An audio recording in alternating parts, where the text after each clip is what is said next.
The walls of this refuge represent to me a safe house for women and children who have been abused, so that they can come and know that no one's going to hit them, no one's going to put them down. My job as manager of Support Line Women's Refuge is to oversee everything in the day-to-day running of the refuge. Sometimes you can't plan your day because things crop up. There could be a crisis where we have to drop everything and go and pick a family up and bring them into refuge. But most days the women have appointments to go to, whether it be WINS, to the lawyers, to the court, to Housing New Zealand. We accompany them on these appointments and advocate for them. The information that you need to be able to make an informed decision, really.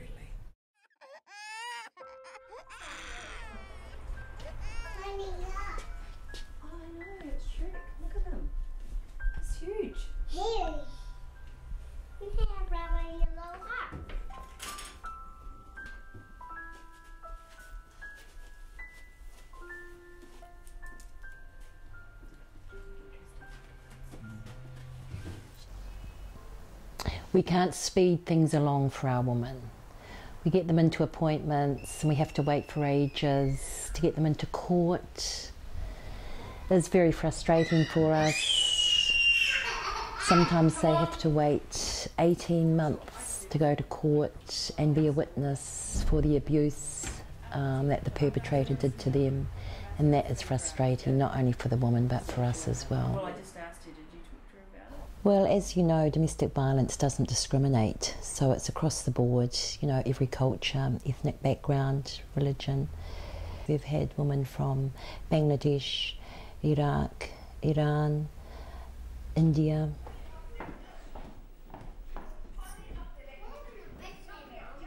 It's amazing how many different ethnicities we've had through this refuge. I've had women coming into refuge saying that they have put off coming into refuge because they thought of women's refuges as being pretty dreary places full of beaten down women, drug addicts,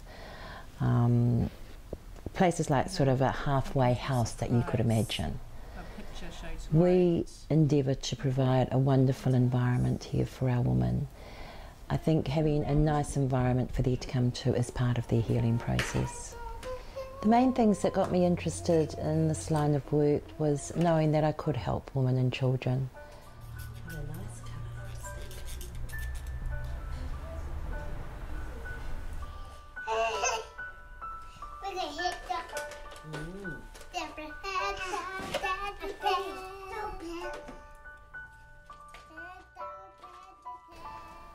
Experiencing domestic violence in my youth, I was 3 years old when I witnessed my father kick my mother to death. It was never discussed, no one ever talked about it. From there, I went to stay with my grandmother, who was an absolutely amazing woman, and from there, when I was 5, went to boarding school. So it was a very strict environment at boarding school. No one spoke about anything like that. There was no counselling available. So you learn to just keep silent and endure that silent pain yourself. Yeah. No one would talk about it, but in case it brought shame on the family. It doesn't anymore. Women have to realise it's not their fault. They are not asked to be abused. We had nothing. We were, homeless pretty much, and just found that the refuge was there to support us in the biggest way possible. They offered me time to grow and to heal, especially time to cry. Christina and Faith, they're just the loveliest ladies that you could ever meet. I will never forget them as long as I live. They really helped to guide me in looking after me, because as a mum you forget that you are a priority. You focus so much on your husband, your children, and you just completely forget about who you are. How does it make me feel when I help shape the lives of others? It gives me a fantastic feeling, and I'm extremely pleased that I've been part of their journey and what they want to accomplish. Yeah, it's great.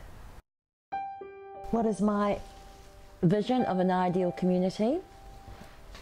is where everyone's needs are met, mentally, emotionally, and everyone can live free from violence. Maybe in 200 years people might look back and think, was there such a thing as domestic violence? No. Look back in history and hopefully we've moved on from there and domestic violence has become a thing of the past. Here's hoping. Let's hope it happens.